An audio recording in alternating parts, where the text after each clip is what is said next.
Hi there, it's Bill with the Doomer Bloomer podcast. Now, if you're a listener to the show, you know that I've been doing this for a long time. But now there's an easier way to make a podcast. If you haven't heard about Anchor, let me explain. It's free. There's creation tools that allow you to record and edit your podcast right from your computer or phone. The Anchor app will distribute your podcast for you so it can be heard on Spotify, Apple, Google, Stitcher, and many more. And you can make money from your podcast with no minimum listenership. It's everything you need to make a podcast in one place. Download the free Anchor app or go to anchor.fm to get started. Cheers.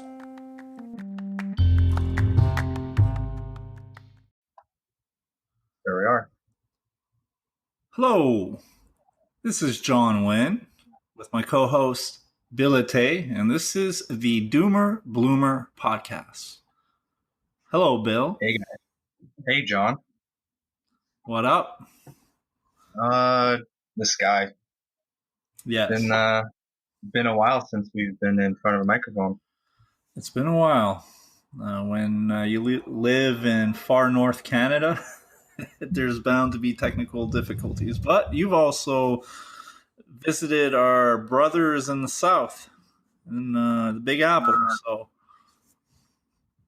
Yeah, I've been down to the United States for some training for work, and was there for 2 weeks, but it felt like 8 months, and got sick somewhere in between, so kind of took a bit of hiatus so I could regain some health, and here we are, but in October. Here we are. Our last podcast was in the beginning of September, I think, correct? Yeah, late August or September. Yeah.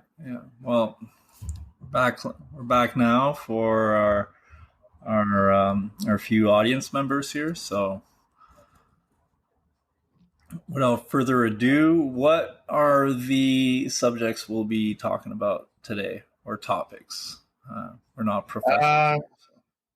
Yeah, so not a comprehensive list, but may talk about the Canadian federal election that's happening right now with Justin Trudeau and Andrew Scheer and the rest of the parties. 2020 and beyond, some predictions for maybe the presidential election, Trump impeachment, maybe heading into a recession or not, and how you can make profit or not from that.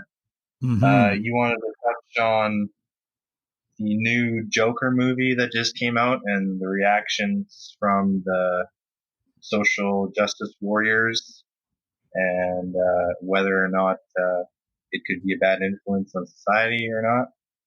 And potentially since the 1980s has male strength been decreasing, so specifically grip strength and physical masculine attributes in general. Yeah, especially like strength. Like grip strength is supposedly one of the best ways to measure overall strength. And I actually just reviewed it before we started. It went down from 117 pounds to 98. And that's from 1980 till now? 85, yeah. And actually, this study, I think it came out in 2015. Okay. Yeah. So, in basically a generation is 30 years, right? 20 to 25, I think. Yeah. 30 is like the biggest spread. Yeah. So a generation ago, basically, is what you're saying. Yeah. And do you think it's because of the way that we eat now? You think it's because people don't exercise enough, or we don't do as much physical labor? What are your thoughts on that? Well, what's interesting is that female grip strength has actually increased, and supposedly it's up to 98. Also, it's like equal with the men. And I was like, really? So equality is a real thing. I guess. Find it. I should have read more into it and got prepared with this, but like the exact numbers are not necessarily that important. So to find out what the reason is, I think we can't necessarily go with diet or work or what. Well, I guess they do play factors, but why would, like, I don't think women are on average doing much more physical work than men. So why would men's strength decrease and women's increase? Well, I have a unique perspective on that because I used to do CrossFit. Well, I do CrossFit, and you see a lot more female competitors in CrossFit now. And, Okay. and in terms of like what amount of weights they're lifting, um, Yeah. once they get to a higher echelon or level in their Yeah. CrossFit, they can lift as much or as much as an average man, unless you're in the higher levels. Like they're lifting weight that's equal to or more than their body weight sometimes, which Okay. which is hard to match with a man pound for pound, right? If you're trying to lift the same amount Mm. of your body weight, Yeah. but that's a very specific, Well, they right? yeah, for a specific exercise. Well, they say if you're able to lift your body weight, you're considered a strong person. Like if you're able, like the bench press, right? Mm-hmm. Um, you're strong. I mean, you're not super strong. I mean, it's not like world shattering record or whatever, but you can consider yourself a fairly strong man or woman for that matter if you're able to bench your body weight. Um, so yeah, I mean, if a woman can do something similar to that would equate to being strong in that sense. I've never said myself that women can't be strong. Just on average, like men have always been stronger than women for various reasons. But what's weird is like even if women were more at home back in those days, like um, I mean, I think they work. I think it was more physically grueling to do chores all day and scrub and all that than sit in an office, right? And I go to the gym myself, and it's not like I see the gym I go to for in any case, and the other gyms I've been to my life, but I either see about 50% women to men or more men, and most of the women are doing more cardiovascular activities than there's not that many women that are doing weights, especially not heavy weights, right? So I think the fact that I guess one of my theories would be just the fact that men feel so powerless and disconnected from their core selves Mm. The feminine, that feminine, and like go ahead, sorry. well, the feminine social hierarchy has been definitely reversed in the last 40 years. It could be a Hmm. contributing factor, right? Women are in the Well, workplace now. They hold to jobs traditionally that were once held only by men.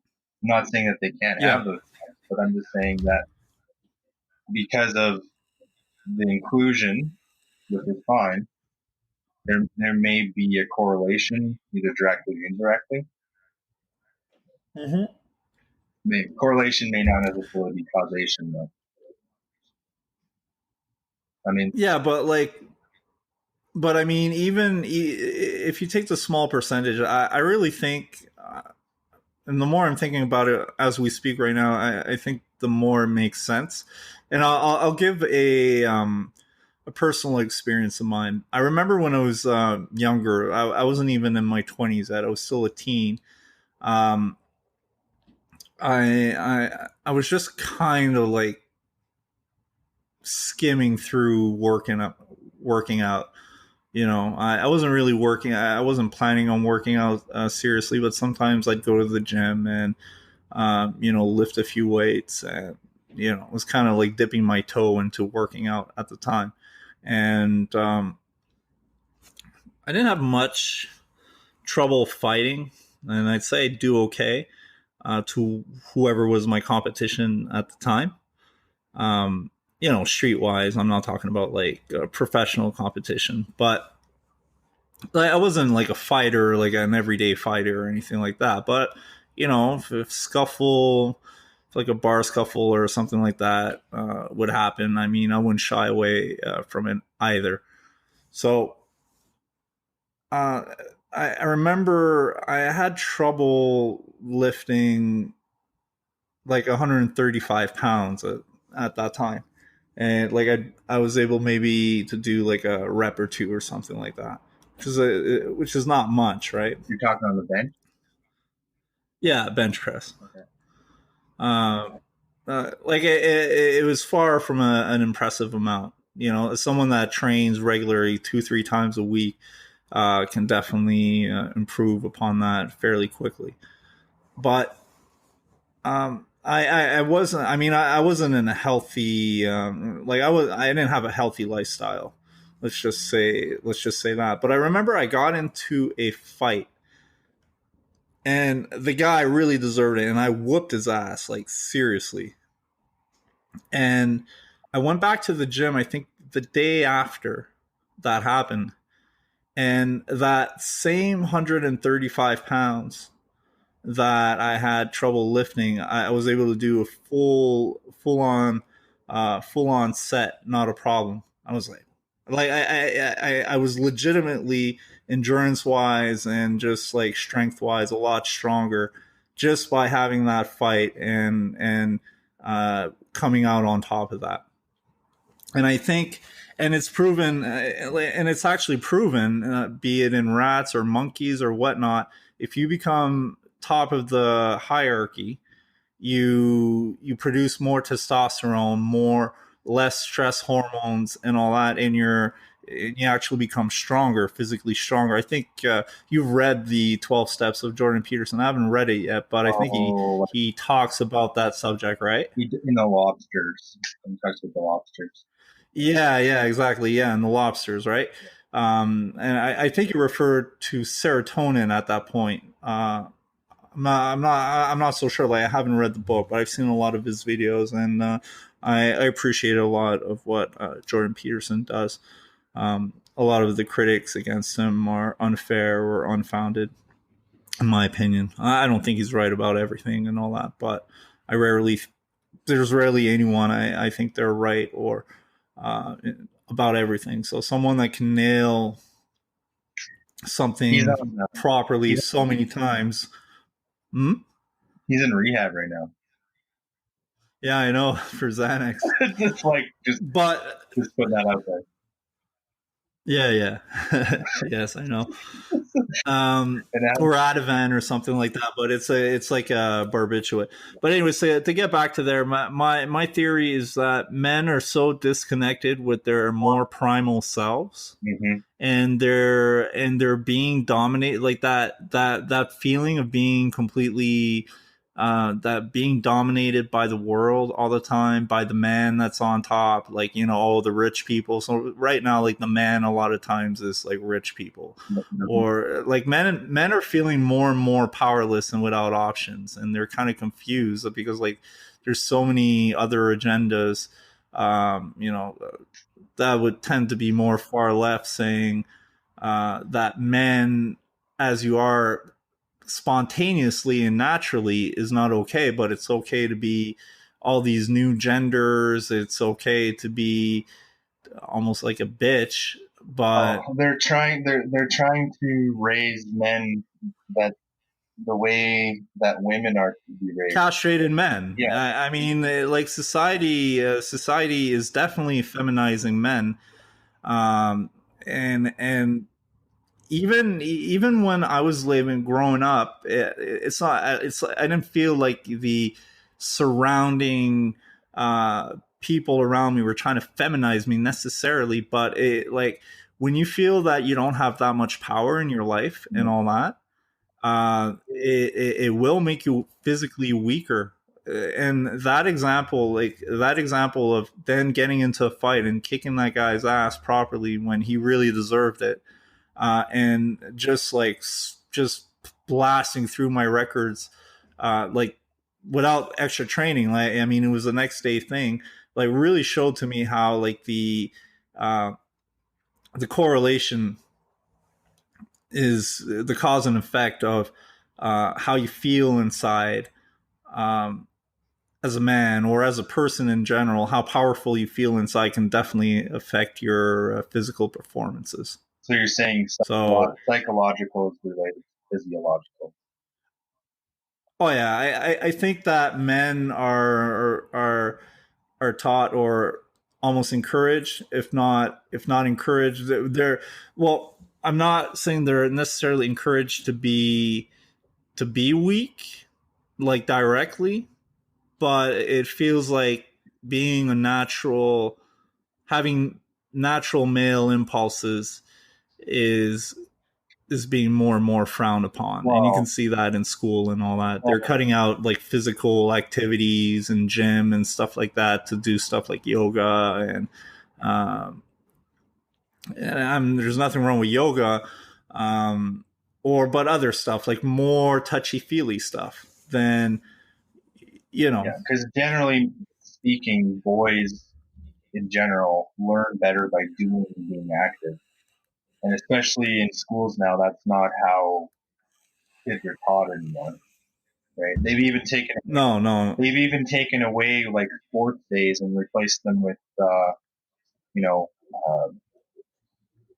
like not 3 days, but like there's no sports competitions anymore, right? There used to be when I was going to school, but now everything is leaning toward participation medals rather than, actually structured in a way that like winners and losers, right? And Exactly. I mean, competition is being more and more frowned upon. Men are being told to be more and more subservient and weak. They're basically being told to be weak, even though it's not directly. But they're being told not to be themselves and not to be. Yeah, because by the in line with their more archaic nature. And because like the narrative these days is that being a man, not being a natural man, is you're a savage beast that can't control yourself, that's just going to rape and pillage everything around you, right? And that's kind of like the consensus.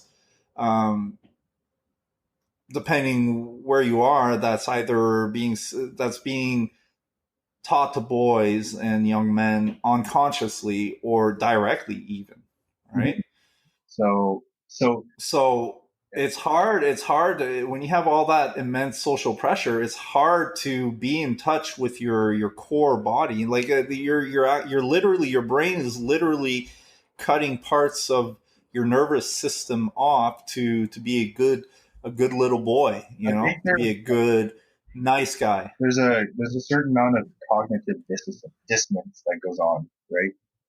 You're told one thing but expected to act another, and that could tie in well with what we wanted to talk about, like double standards, right? Well, yeah, there definitely are double standards. Like men are told that, like if you have your shit together, like you have, a place like of your own, you have a car, you have a good job, you have all these things. It's just like if you build it, they will come, sort of thing, right? But women have built up in their mind that, especially Western culture, that they're princesses and that their prince will come and save them at a castle window, right? And then they're surprised when they show up. Oh, I'm a princess, and all that's there for them are the frogs, right? The guys that may may have money and all these things, but they don't have the full package, and they're just like, oh no, they're missing Yeah. this one quality that I really really wanted, and I can't have it. So like they'll take to Instagram or social media and have all these orbiters, and in Yeah. generations past, you grew up in more tightly knit communities, right? Like even right after World War II, right? So Yeah. people are getting married later, and lots of people aren't getting married at all. Mm-hmm. And they're wondering why divorce rates are going up. Children don't have fathers that are there.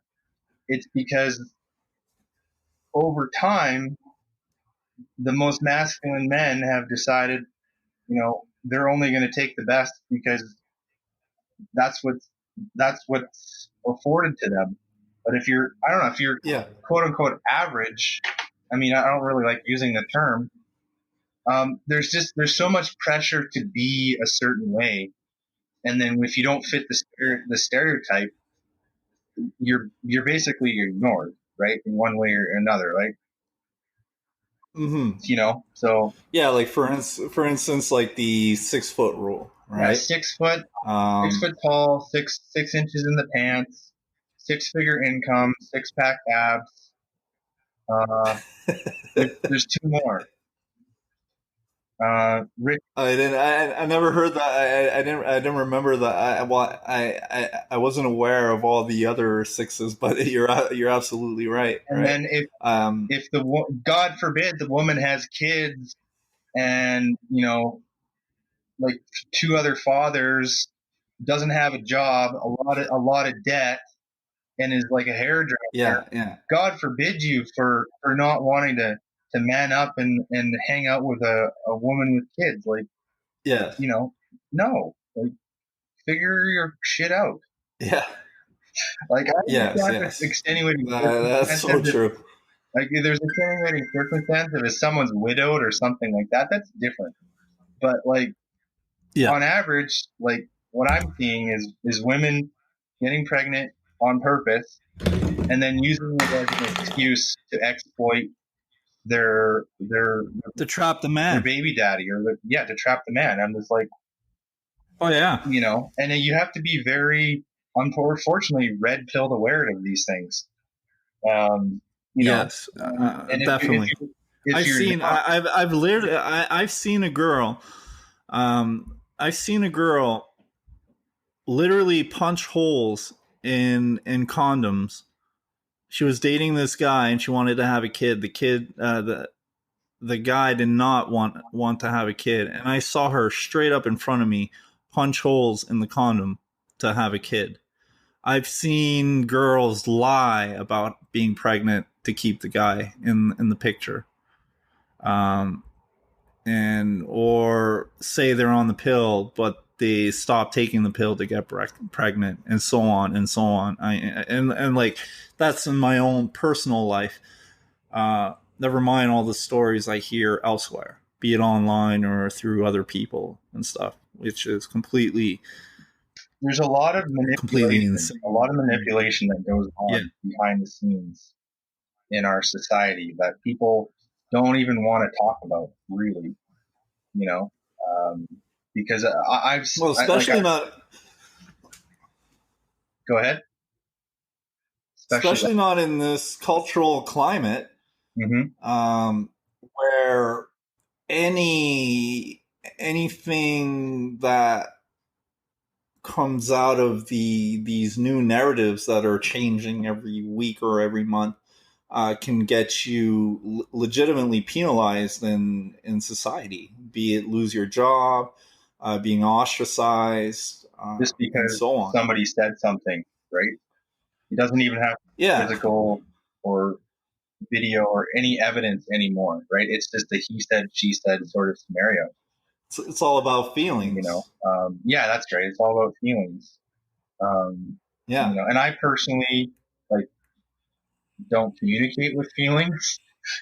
So, and we're the same way. I do have a feeling side to me, and I do convey it, but however, the way I try to structure the information in my mind when I'm trying to understand something, um, I might.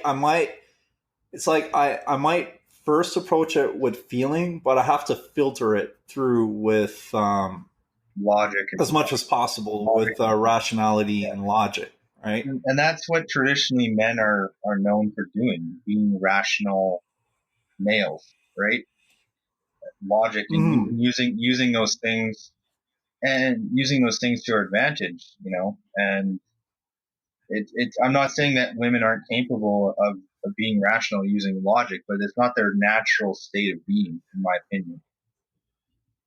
Well, and there's biological reasons for that. I mean, a woman has to be in tune, not only, like, first of all, as we developed into human beings, we were a fairly weak animal until we had the brain capacity um, Invent a sharp to navigate the world. and to start. Yeah, and exactly, and within human culture, women were usually the first victims. Um, if there was a war between tribes, or women wandering off on their own. Yeah. Yeah, like women had to be a lot more in tune with their surroundings and trust their feelings than men. They had to be more in tune to danger. Like, women faced a lot more danger, but not only that, they had to be in tune with what their child needed. Like, a child is just is just 10 pounds, 10, 15 pounds of emotion and feeling. Mm-hmm. That's all it is. It has no logic or rationality or whatever. Women. Its rationality is based on their needs, and they'll express their needs through emotional outbursts. Women were women had nurturers. Yeah, nurturers. They had to be in tune. There has to be an evolutionary reason for why they're like that, and makes sense that to actually take care, be with a baby 24/7 for years on end, at least like 3-4 years. Like 90% of the, because, like, of course we lived in tribes and other people could take over and all that. But we lived differently, is what you're saying. You lived more in a village. The whole idea of it takes a village to raise a child sort of deal, right? Yeah, but even up till the 60s, where women didn't really have couldn't really control, really didn't have birth control, where they got married, and once they got married, they were popping out babies nonstop, right? Well, it was only obvious that the woman would stay at home. Like, what else could they do? There had to be someone going out, just like cavemen did. There had to be someone going out. Like, it wouldn't make no sense that men would stay and take care of the babies in the caveman days, when women were, I mean, just being pregnant on its own is definitely going to limit your physical capacities. And then having to nurture a baby, like, of course women couldn't go out hunting. It had to be the men, right? Let's just pretend that women were all equal strength wise and all that, which we know it's not the case. But even if it was the case, it still made more sense for the men to go out and do that type of work than the women. And the women stay and take care of the children, right? And up till the 60s, that's what it was, right? Yeah, and it's 1960s is technically going on 70 years ago, or 60. Yeah, right. 1929. Yeah, that's 60 years ago. So we're looking at almost 2/3 of a century now, and things exactly. I mean, I'm not saying that, that's progress, right? I'm not saying that living the 1960s was more idyllic or better. I wasn't even alive yet. But, Yeah, me neither. Exactly. but also there's a lot of things in our society and our environment that exist now that didn't. The internet is one of them, or like a viable internet. Computers. Yeah. Access to information now is freely available. There's no place on earth, like, if you don't have a broadband connection, you can't, even if you're using a sat phone, you can't get a hold of somebody. So we entered after post World War II into a completely different dynamic. So because the men were away at war, women had to fill their shoes, right? Because so many, Yeah. right? And some came back, some didn't. Yeah. Yeah.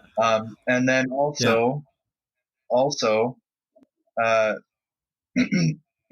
because after they like abolished the gold standard, women started not at like women in the late 60s, early 70s started entering the workplace. Yeah, Nixon is the one that abolished that gold standard. You're talking about literally when they started inflating the money there? That's right. Is that what you're talking That's about? correct. Yeah, okay. And after 1974, both parents now have to work, right? It's just the reality of the economic situation that we live in at least in. I mean, it was still manageable at that time that a woman could stay at home. When I grew up, I was born in 81. Like, I would say maybe 30 to 40% of my friends' moms and all that would work, and the rest would be stay at home moms where I grew up, anyways.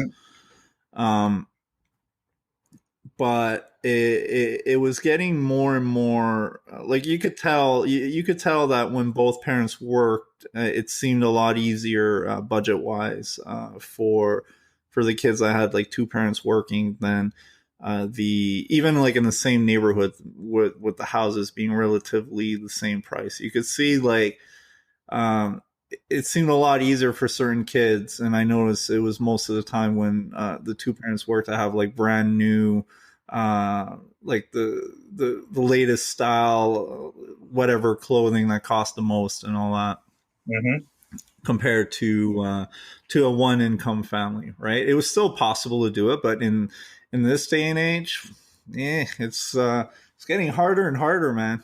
Well, especially with these shit degrees that are being churned out every year, with the cost of schooling being more and more, and the quality of the actual education and the value of your actual diploma being worth less and less. It's like an inflation of the education system. Agreed. And we don't even live in the United States, and it's still bad in Canada. Yeah. It's a lot less. It's a lot less present as in the U.S., but Canada seems to catch up with the good, but also with the bad and the ugly of what happens in the U.S. So, wow, let's not pretend that there's no danger. We also know people mutually and on each our own ends where people get kind of hosed, if you will, by the educational system. Well, and maybe this is a nice segue into the Canadian politics federal election. But like out of there's the two front runners obviously are the Liberal Party of Canada and the Conservative Party of Canada. They're basically neck and neck right now. But the Green Party is actually building some momentum under Elizabeth May. So they may be in the running to be the kingmaker, because they're going to hold, if in a minority parliament, the way it works in Canada, if you don't have full majority, so you don't have the majority of the seats, you have to form basically a coalition. So they're willing to form a coalition with either liberals or conservatives if they are going to align with their climate change agenda. Yeah. which is reasonable. I don't think yeah, I don't think the conservatives would be down with that. Well, no. I don't know how bad they are compared because, like, I know in the U.S. There's straight up like climate change deniers. Well, yeah, And Republicans and Donald Trump basically say, yeah, climate change, global warming is a myth. Keep burning coal, fossil fuels until we basically run out of them. But you can't deny that, living on the coast or in certain hotter regions, like regional areas, mm-hmm. and like when I was out in the States, there was a lot of, I was watching the Weather Network almost every day. Like Hurricane Dorian just passed by me and then basically destroyed Nova Scotia. And then there's a couple Yeah. more hurricanes coming by. There's a tropical depression that basically drenched southern Texas, Galveston, for better part of 4 days. These are, Mm-hmm. we only live in like a finite space of time on a global geological time scale. So it's really hard for us as human beings to grasp the Yeah. cycles of the weather, obviously. Yeah, but what made me actually start doubting, because I used to be full-fledged believer in climate change, Mm-hmm. if you will, and I mean the science is pretty clear that we are creating an impact on the Earth, but I'm hearing more things about what's being said in that environment that's being debunked. Like for instance, like it's almost like every year we're being told that in the next 20 years we're going to be running out of oil, and that's been said like since I think the 30s or 40s. Mm-hmm. And then, And some say it's because some say it's because they want to jack up the prices that actually comes from the oil conglomerates. But some people will also say that it's these environmental parties trying to push their own agendas. I think it's probably a combination of both. mm-hmm. But supposedly just in Alberta here in Canada, with the oil sands, just there would be enough oil to supply all of North America, or is it the world, or just North I America? believe I can't know. I don't remember the exact numbers, but there's a buttload. Enough for 125 years for at least that I know for at least Canada and the U.S. There's enough oil just there in Alberta that we know of, enough to supply U.S. and Canada with the energy they need for 125 years. The, I mean, yeah, that is that true? Is absolutely true? I don't know, but that's the thing with the day and age we live in. We can't be sure about any of these studies now. There's so much contradicting information, yeah. but there's more and more of it coming on both ends. And the thing is, the initial point I was trying to get back to is that there's been huge cataclysmical. I won't even try to repeat that word. Cataclysmical climate Changes, events, cataclysmical, all history. across Earth's history. I mean, 10,000 years ago there was woolly mammoths, and within like something like less than like 20 years they were completely wiped out Yeah, came out of off the the last planet. ice age was just about 10,000 years ago. Exactly, it was like a flash freeze or whatever. Like everything like just like froze almost like overnight, and then got really hot and like insane climate change. But even within that period, there's been supposedly some quite intense climactic situations. I'm actually like the climate change is not even, I think, the worst of it. It's actually the poisoning of our water supply and our air supply with the chemicals. And I think we're making more and more moves to take care of that situation. But everyone's talking about climate change all the time. Like, okay, I think the Earth in the end can actually handle um, climate A change. couple.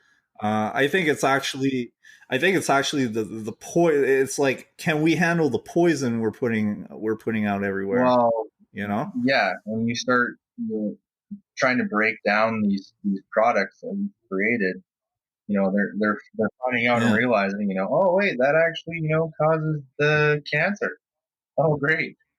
Maybe we Yeah. shouldn't have dumped it into a into a Yeah. vat and then let it run into the water and ecosystem. That probably wasn't a great Yeah. Yeah. Yeah. Definitely. Definitely.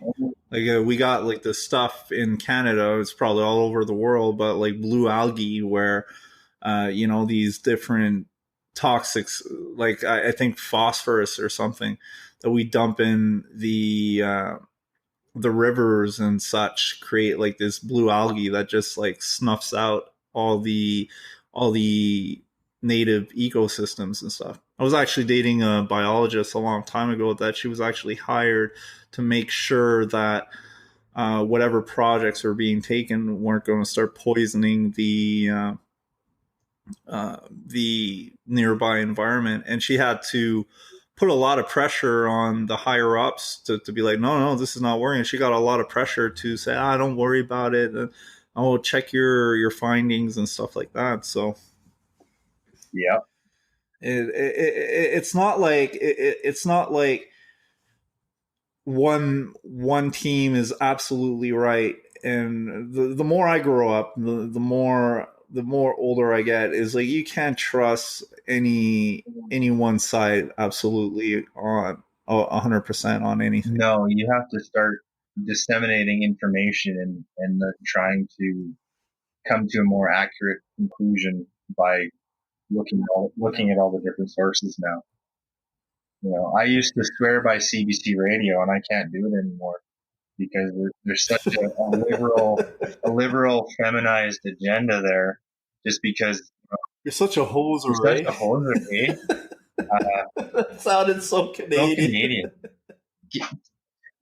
Wear my toque, drive my moose down to the store to get some cigarettes and booze, eh? We haven't really done Eh? eh? I was actually really when I was living, like not living. I feel like I was in the States a long time.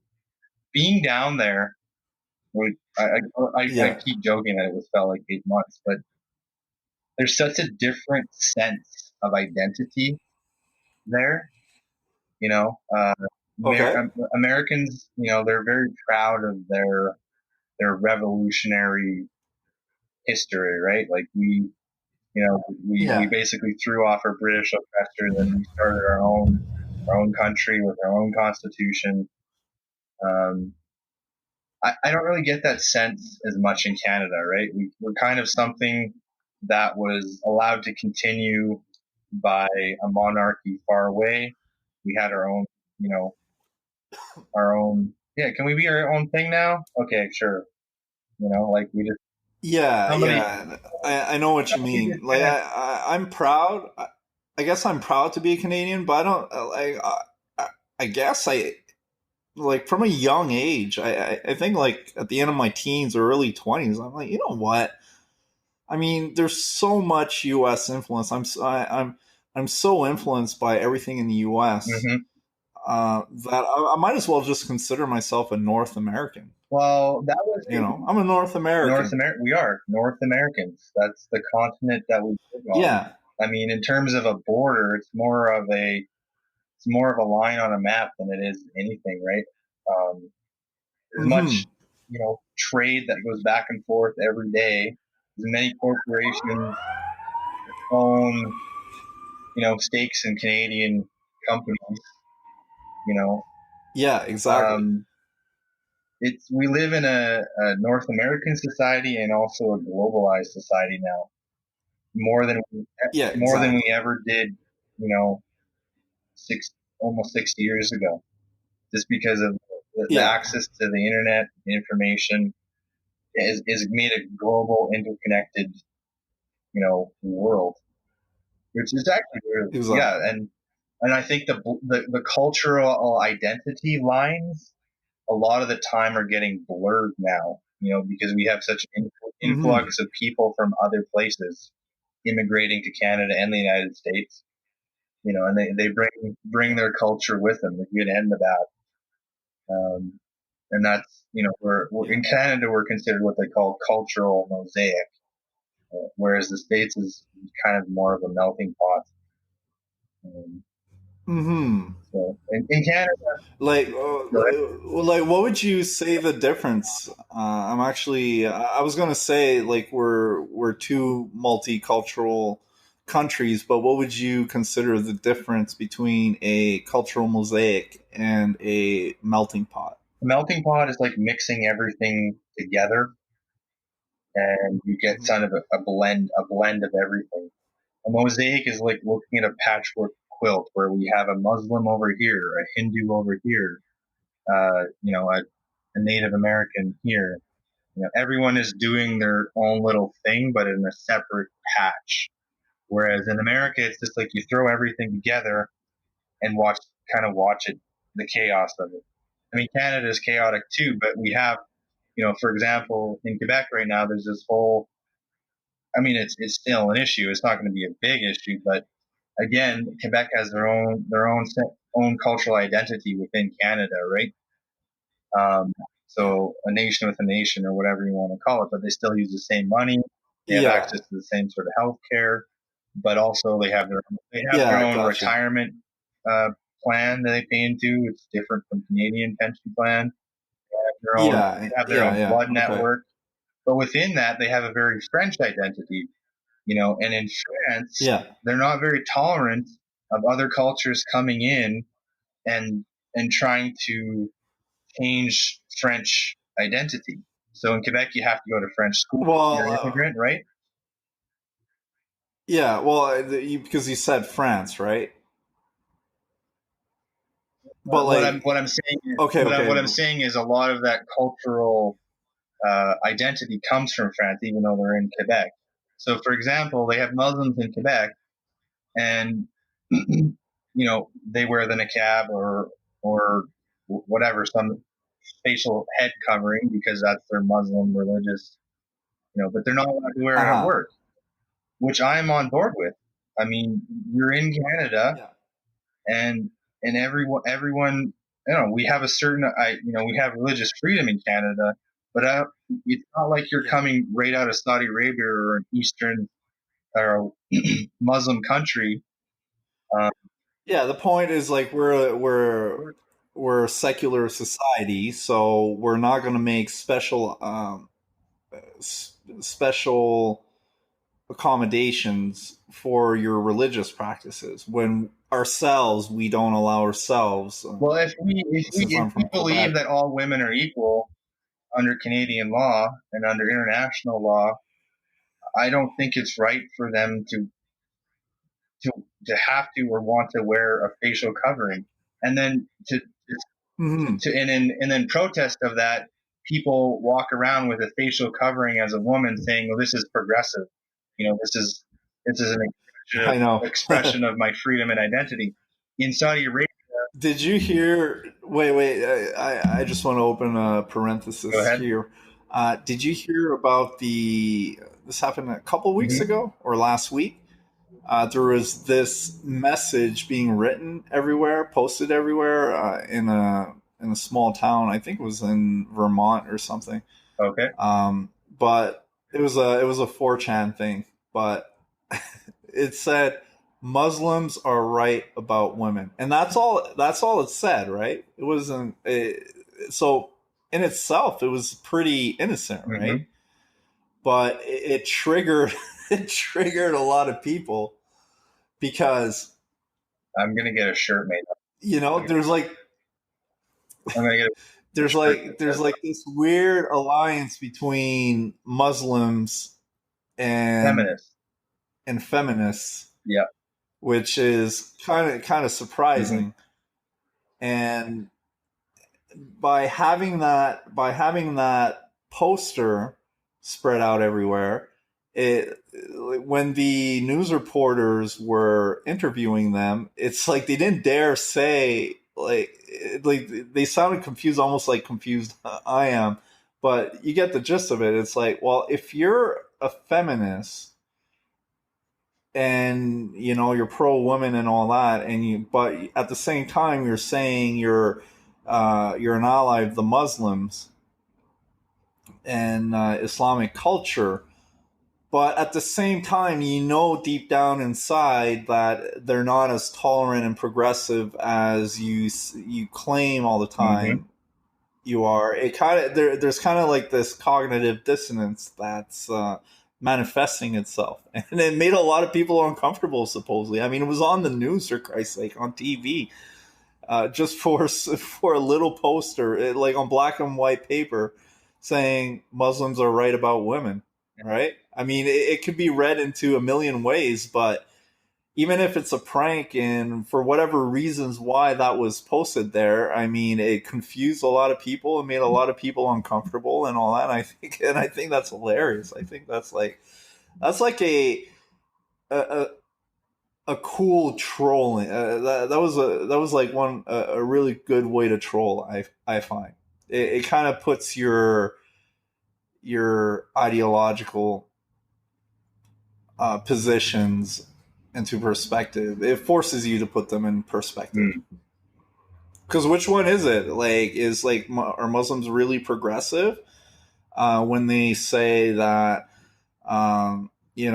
women, like a woman is worth only a third of a man's testimony in Sharia law? Is it you know uh, that she can be thrown in jail if she's not chaperoned, Mm-hmm. and so on and so on? I mean, is that progressive? Of course not. But how can you say then it is progressive? And why do you get upset then when you say it? I mean, if that's truly what you believe, then why would it make you feel upset, right?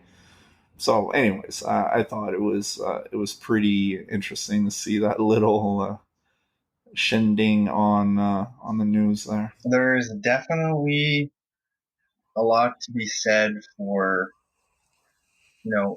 knowing knowing where you stand on certain things, right? And Yeah. reading between the lines, and because Mm-hmm. there is again so much misinformation, and then like white knighting example going on, um, Yeah. Yeah. which we talked about in the past. But I wanted to Yeah. talk about a definition that I found on the internet again today.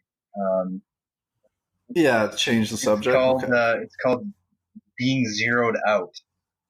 Um, Yeah. and basically the gist of it is coming back around, is that you, as a man or a person, you get to a certain point in your life, you have a certain level of success, house, car, uh, whatever your benchmark is, and then through Mm-hmm. your own bad decisions or your relationships, what have you, you basically get knocked back down to zero, and that's the definition of getting zeroed out.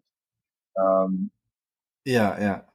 Yeah. I didn't know about it until you told me about it earlier. yeah, and it kind of resonated with me because I've definitely been through periods of getting to a certain point, and then all of a sudden, oh, shit happened, and I'm zeroed out.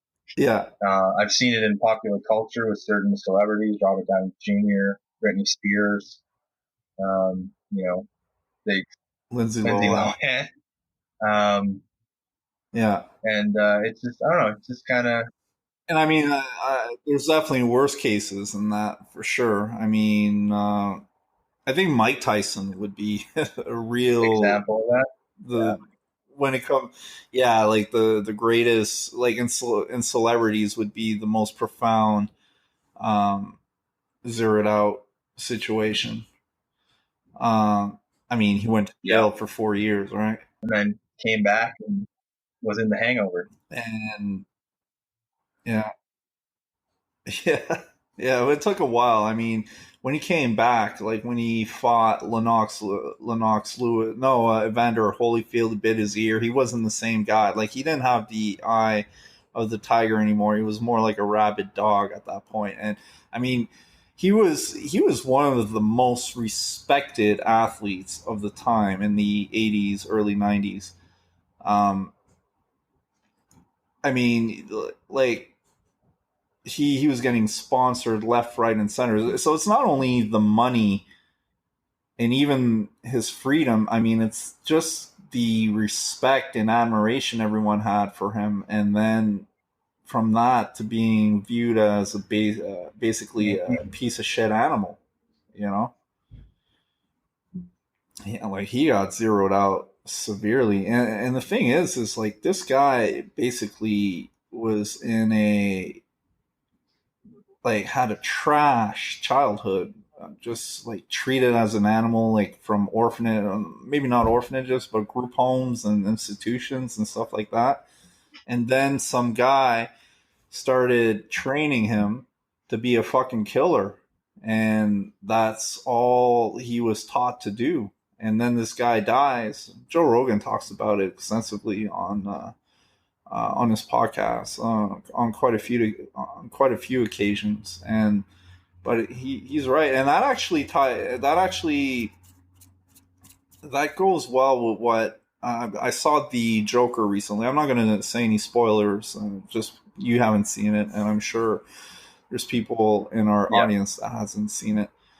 But that's kind of the moral of the story, is how we all contribute to creating the monsters Yeah. around us.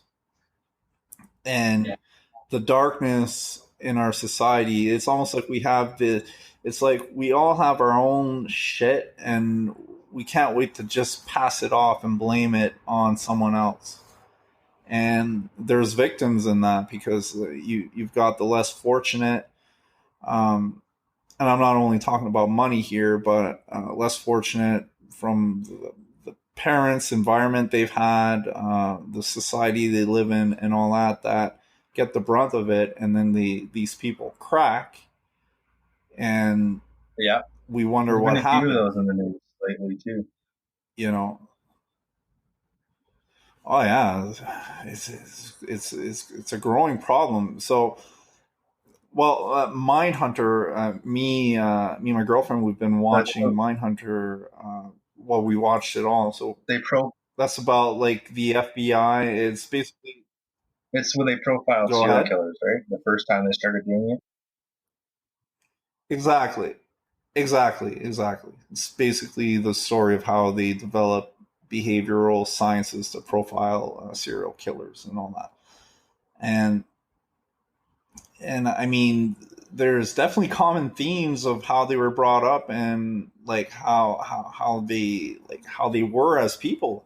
I mean, and this is where I hate like all these people. Yeah, I think it's coming a lot more from the far left when it Mm-hmm. comes to the Joker movie, but these, I mean, this is like, oh, video games made these serial killers all over again, or Marilyn Manson made them do it, or and so on and so on. It's society and bad parents that are creating, or worst case scenario, bad genetics. But I mean, if you have like good mental health care and accessible, effective mental health care, accessible for people that that didn't win the genetic lottery or whatever. Uh, I'm sure we'd be able to eliminate quite a few of these mass shooters or serial killers or whatnot. But to blame a movie that might inspire someone to do horrific acts like that is kind of it's crazy, because for you to implement that in any case it's to encroach on the Mm. freedom of everyone else. You know, even if it was true, like and for having More of an seen the art, movie, right? and Well, I view it as a piece of it's art, what say right? Just what like any art, it's an act of creation, and you can interpret it and take it how you like to. But it's not. Well, exactly. I mean, art is all about representing the good, the bad, and the ugly in existence. It's not about catering to Yeah. everyone's feelings, right? And art, I guess you could say art can be dangerous, and that's okay. The thing is art is supposed to represent a profound truth in humanity that's within us or around us that you can't express by normal Okay. means normally, you know. It's to, but the like even if some guy did something horrific with because he really got inspired by the movie. First of all, obviously this would only be a straw that broke the camel's back or the last drop before in a cup before spilling. It's not like some normal person or even some highly damaged person um, is going to watch the movie and say, you know what? Okay, I'm going to do this now because I saw this movie. And all this other crap, all these other violent video games, and all this other pornography, all this other rap music, or rock music, or death metal, or this or that never inspired me. But this movie did it. Yeah, it's this movie. Obviously, you know, if we live in a world where one piece of art or entertainment can drive a human being, can drive multiple human beings to doing crazy shit like that, then I mean, there's a problem with all of us here. You know, I mean, we're not that fragile. Even the people that have been through crazy amounts of suffering and pain and all that, I've seen many resilient people that turn out to be great people, even though they've had atrocious Wow, I think that really lives. tells, ultimately what your character is going to be. If you don't go through some hard times in your life, you know, you're if you think it's going to be, sunshines and roses all the time, and then you experience your hardship. I think the hardship actually really shows, your true character and who you're going to be. So, and I don't know. Mm-hmm. And like in anything, like in any like life is in a lot of ways is a competition, you know, or in its continuous challenges. It doesn't matter. Some people, like in any sport or in any endeavor, there's always going to be winners and losers, and you can pretend that that's not the case. So there's some people, even if you give them exactly the same type of challenges for whatever reason, um, one is going to deal with it better than the other one. Just like if you give someone the same training for say running a race, you give a group of people the same training, the same diet, the same this and that, there's going to be winners and losers in that. Unfortunately, nature is like that. And it's not one piece of art or one piece of I mean, there's so much on the internet already, and even besides the internet, like be it books or video games and so on, to inspire someone that's mentally fragile to commit horrific acts. That it's not going to be one more movie. That's actually pretty tame. But I can see someone relate to this character at a profound level and like do something. You know, I it might be, but again, it might be that last drop. But the movie itself is talking about how society can create a monster. Like what the hell can you do? Like, well, instead of looking of, oh, let's try to take away people's freedom to create and consume what they want,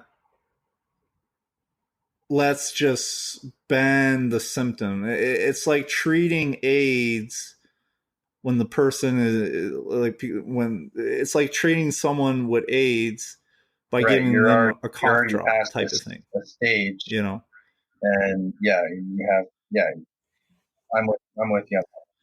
I'm following your metaphor. you know Yeah, yeah, exactly. I mean, how the far you think by banning movies or entertainment like the Joker or violent video games or anything of that nature is going to prevent people from going crazy or whatever? Are you out your mind? First of all, what's driving people crazy is not being able to be themselves and being able to There connect with other people. one, yeah, That's no, there just is one thing. definitely a lack of is for as connected that we are, like technologically, we're also disconnected Yeah, psychologically. If that makes any sense. yeah, alienated Mm-hmm. with ourselves, within ourselves. Um, I think I've improved greatly on that, but it took a lot of like work and effort, and my own studying and all that to actually realize how disconnected with certain aspects of myself I've been. You know. Be it meditation, psychedelics, reading a host of stuff on psychology It's and it, even yeah, spirituality and the process of philosophy, becoming etc. self-aware is a continual process. You know, Yeah, especially if you've been damaged, pain, trauma of whatever, or stress, whatever is going to be your natural response to that. If it's overwhelming, is to push mm. it as far back as possible. And lots of people don't even ever get Within to a point oneself. to even start doing the work to become self-aware. I don't know, self-awareness. Hmm. Well, people prefer being Mm-hmm. blissfully unaware, and that's the thing. I think like you could actually get from people that, oh, we should ban this, is that they're Mm-hmm. unaware of their own shit, man. They're unaware of the own shit on their knees. They're so obsessed. They're so lacking in inner strength, and they've never faced their own shadows, that they create this image of themselves as holier than thou, morally superior than everyone else, and they they project all their own shadow bullshit That's what I was just gonna onto say. other Like they people. start projecting rather than dealing with it. They start projecting it onto others, Yeah, right? Subconscious. Um, yeah, exactly. Yeah, who knows? Maybe that's the thing. Like people, maybe if they don't necessarily fear it in themselves, they fear that all the people around them, who knows what their psychological issues are pushing them to do that. But like, someone that had a bad childhood, had an abusive father or whatever, they might grow up and say, oh, almost everyone is like that because the person that was supposed to love me the most and take care of me did that to me. So now they see evil in everyone, the opposite right? of extreme, right? So, yeah. Well, it's a complex issue, and I guess what pisses me off the most is that we're gonna blame a movie Right. or a video Di- game or anything else, form of media or entertainment, on severe mental health because that's more of the issues. root cause of it rather than it's a deflection from the root cause rather than looking you know Yeah, and from what I see more and more, and what I've experienced in my own life, and what I've seen in other people's self development stories, is repression is repression of any kind is and repression of awareness, repression of actually being true to what's going on in your internal self, be it feelings or emotions or sensations or whatever, are usually the ones that are yep. the most screwed up inside. You know, A good example are these priests or politicians that are firmly against uh, that go on crusades against homosexuals, and then you find out that They're they're actually fucking they get closeted. caught. I can't remember their names or whatever. They get caught with yeah, exactly. They get caught with fucking male prostitutes and with crystal meth and shit like that, and they're the ones like that are pushing like the holier than thou Christian religious system onto people the most fervently, right? So repression, you know, repressing in yourself and projecting onto others evil, whatever you might consider evil. I mean, I use a pretty cut and clear example there, but it applies to all kinds of things. It is, I think, is the worst thing. It's alienating, and again, I think one of the biggest afflictions of humanity today is this alienation, this powerlessness that the common person feels in this society, in this world we live in. So yeah, I think I'll end my rant here. I don't even remember what was the Yeah. initial conversation we were talking Do you about. want to? Do you want that rant? Yeah, rant Do you want over. to? Do you want to sign off here with what you think your 2020 and beyond prediction for either the presidential election or the Canadian federal election? Well, let's do Global let's do a global. Like, what are some key things? Yeah, global. Be it election, politics, 2020. technology, Yeah, 2020 is going to economics. shape up to be an Yeah, interesting year, I think, globally. We're coming from yeah. an odd year to an even year. I tend to do better in even years on average. Don't know why. Odd years have always been off for me. Okay. This year has been a lot of reflecting. Mm-hmm. So I'm ready now to start working on some things myself to get ready for the next. I don't know. They're predicting there's going to be a recession. So I don't know your thoughts on that. I truly I mean, I actually made there's already like some rumblings already, like pretty serious. I actually made a good amount of money last week um because Because they the don't know market who the is next starting to break president is down. going to be in the United States. And Uh, Trump might get impeached. the trade war, Yeah. the trade war Uh, yeah, Trump might get impeached. The China U.S. trade war. We don't know who, and like in trading, I can definitely like the stock market doesn't like they definitely prefer a well, Republican over Democrats, yeah. right? Just because they tend to make it difficult for these big corporations, more difficult than the Republicans anyways. Republicans seem to lax off a lot of stuff that make it more easy for big corporations and all that to make profits, so in turn Mhm. makes the stock goes up, right? So there was just there was actually a recently a few weeks ago, Bernie Sanders just started talking about Yeah. he's still a senator, right? So just started talking about making major cuts, or not cuts, but making healthcare and pharmaceuticals and all that, insurance and all that free and government sponsored. And you should have seen the stocks, like everything medical related plummeted. Um, and right now, so we kind of live in a world now where the economy, at least the stock market, but even currency and all that is extremely can become extremely sensitive to 24-hour news news. cycle never stops.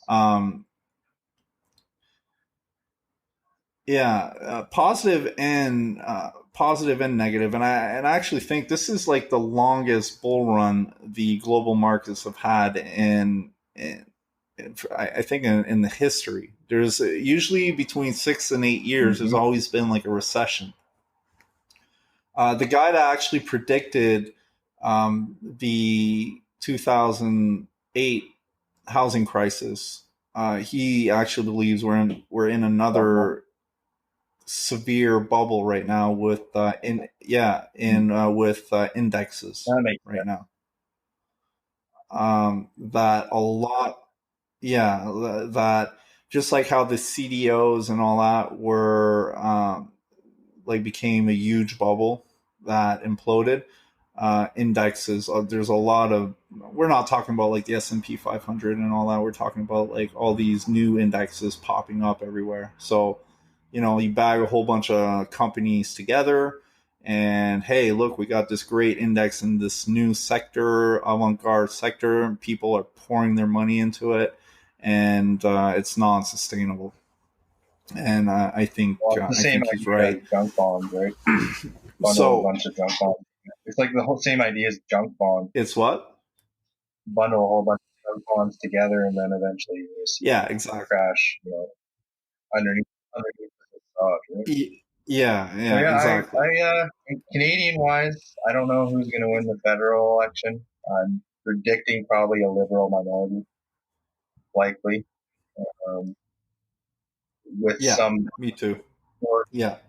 Or conservative 50-50 minority. And then the Greens will be the kingmaker, I think, because the NDP just don't have a leg to stand on. The New Democratic Party, there's no leadership there at all. So. Yeah, I mean, Jack Layton actually put them on the map. Like they outpaced the Liberals, right? In 2011, got cancer and died. Poor guy. You ever read his last letter? It's worth a read, actually. Jack Layton's last letter. He had some very hopeful. I haven't, but I will. Things to pass on before he died. So, and I think honestly, it's one of the last few leaders federally I even remotely resonate with. And I personally don't think I'm going to vote this year because it really I'm not. I'm not voting. Where I'm from, like I know the incumbent conservative is going to win, so there's really no point. It's just not throwing a vote away, but I know up here I'm not going to get the representation that I was promised, the proportional representation the Liberals promised the last election cycle didn't happen. Mm-hmm. They were negative on that, so there's really there's in terms of where I sit as a more moderate person, there's really no representation for me here. Yeah. Well, there's no one I truly believe in, and I'm not that invested. I'm so focused on my own stuff. I always believe that, internally, you should be more how you can build your life and, don't rely on politics to build your life. But I mean, it's important to be aware. It's important to be aware of certain things, and sometimes it's good to push a change. But what I'm seeing is kind of like same old. And I think a minority government is going to be good. I don't care who actually, that's kind of what I want to see, a minority government. I think I'd prefer to have the conservatives. It's the first time I've ever said that I'd prefer conservatives. I apolitical as I am, I never wanted really conservatives to be at the head of anything and have absolute power, just because a lot of their ideology doesn't really jive with mine.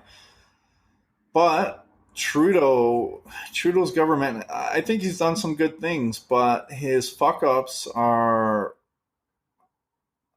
There are a lot of fuck-ups, and I think he's incompetent in a lot of areas, and he favored optics over leftist progressive optics over competency. and merit. Yeah. And, like making sure that there's an equal amount of men and women and different nationalities and all that in his cabinet over I don't care if all his cabinet was all women, as long as they were the best suited for the job. We're all Native Americans, or all black people, or Indians, or it really doesn't matter, as long as they are the best people for the job and can do a good job to make our country the best it can be, right? And for a guy so focused on optics, he gets caught dressed as Aladdin and some Jamaican dude saying, Ayo. Yeah. And so on. He's a little hypocrite. Yeah, and so on. Yeah. Personally, I don't think that. I don't think the guy's fundamentally racist or anything like that. I just think the guy, likes dressing up. I mean, he's been doing he's been doing it forever. Like as a prime minister, he goes and dresses up like in whatever culture he's in and all that. He just likes to dress up. He's like he lives in an eternal Halloween costume party, man. You just described the House of Commons. The eternal Halloween party. Everyone's wearing a costume every goddamn day there. Yeah. All right. On that note, John, you want to sign off? Yeah, I guess we can sign off. Do you have any announcements? We're still have an Instagram account, at Doomer Boomers podcast. You can be reached there, or at themapletrues@gmail.com, but I'm probably going to change our email soon here. This shall be posted hopefully by tomorrow onto most of the podcasting platforms, and a little later on YouTube. Perfect. And on YouTube. A little slow to upload to YouTube because I got to edit it. But I don't want to plug Buzzsprout, but that's who we use. And anything we talk about, I will put links in the description of the podcast or in the YouTube description as well. And again, feel to reach out to us, whether you're an American listener, Canadian listener, North American listener, European. Any color, denomination, religion under the sun, feminist, non-feminist, trans, feminist, whatever you are. Yeah, and also I'd like to add that if you guys ever want to voice your own opinion on here, you guys want to come talk with us online. If it doesn't matter if you agree or disagree on any particular subjects, send us an email or a message, and maybe we can make this happen. We're open, is what I'm getting at. Even though we're rational monsters. Exactly. Yeah. All right. Yeah. All right. Okay. Well. And Bill, this is John Wynn. Peace. Signing off. Peace.